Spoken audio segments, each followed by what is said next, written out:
On en vient à ce nouveau refus d'obtempérer mortel. Cette fois-ci, les faits se sont déroulés à Limoges. Où deux jeunes sont morts dans la nuit de samedi à dimanche. Ils ont percuté une voiture après une brève course-poursuite avec des policiers. Les agents qui ont stoppé leur tentative d'arrestation avant le drame.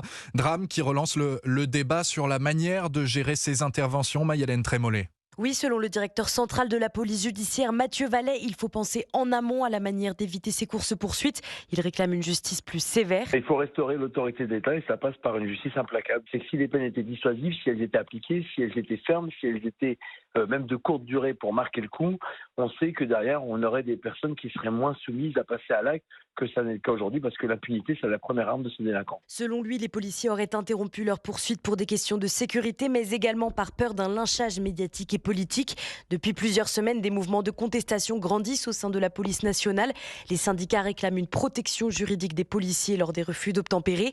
L'événement s'inscrit de plus dans un contexte spécial. Un mois après les émeutes qui ont suivi le décès du jeune Naël, tout est mis en œuvre pour éviter un retour des violences.